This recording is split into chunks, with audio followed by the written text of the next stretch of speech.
સ્થાનિક સ્વરાજ્યની ચૂંટણીને લઈને એક મહત્વના સમાચાર મળી રહ્યા છે। સ્થાનિક સ્વરાજ્યની ચૂંટણીને લઈને કોંગ્રેસે સોંપી નેતાઓને જવાબદારી। ભરતસિંહ સોલંકીને બનાવાયા સ્ટ્રેટેજી કમિટીના ચેરમેન। તો કોંગ્રેસે સ્થાનિક સ્વરાજ્યની ચૂંટણીને લઈને જવાબદારી સોંપી છે નેતાઓને। લાલજી દેસાઈને બનાવાયા સ્ટ્રેટેજી કમિટીના vice chairman.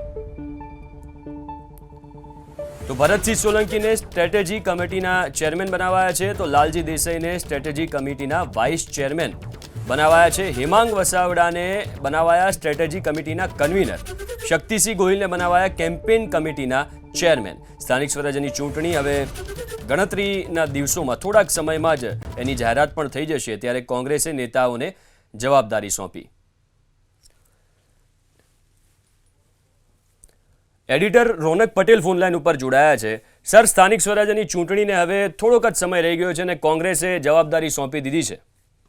Local body election એટલે કે સ્થાનિક સ્વરાજની જે ચૂંટણીઓ થવાની છે, મહાનગરપાલિકા, નગરપાલિકા અને તાલુકા જિલ્લા પંચાયતની, તેને લઈને અલગ અલગ 5 કમિટી બનાવવામાં આવી છે અને દરેક કમિટીમાં 3 પદાધિકારીઓની નિયુક્તિ કોંગ્રેસે કરી છે। જેમ તમે કહ્યું તેમ સ્ટ્રેટેજી કમિટીના ચેરમેન તરીકે ભરતસિંહ સોલંકીની નિયુક્તિ થઈ છે।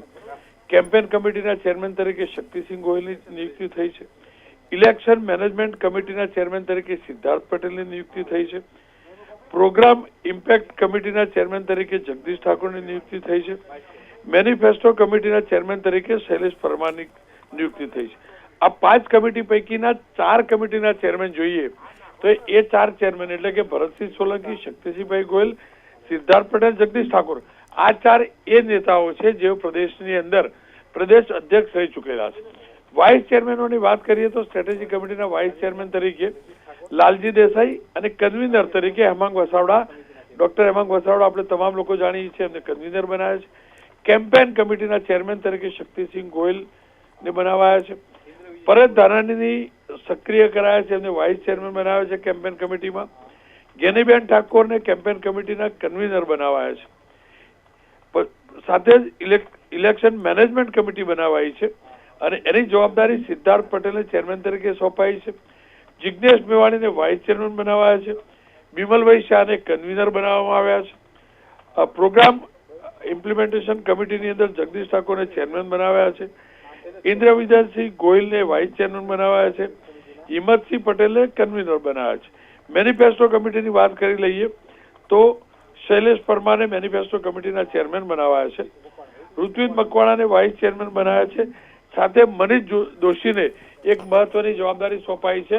મનીષ દોશીને મહત્વની જવાબદારી સોંપાઈ છે અને એમને મેનિફેસ્ટો કમિટીના કન્વીનર બનાવ્યા છે।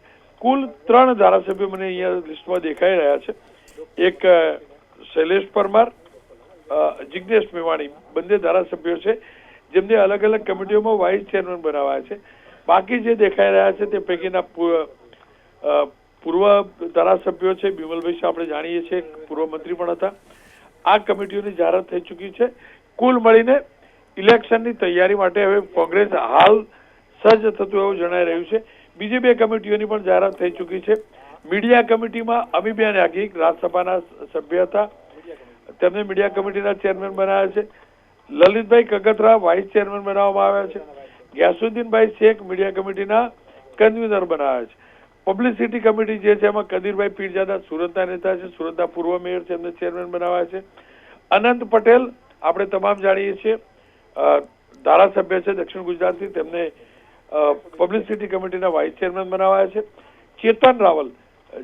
ચેતન રાવલને કન્વીનર બનાવવામાં આવ્યા છે પબ્લિસિટી કમિટીના। કુલ મળીને 5 નહીં પરંતુ 7 કમિટીના ચેરમેન, વાઇસ ચેરમેન અને કન્વીનરની આ જાહેરાત થઈ ચૂકી છે।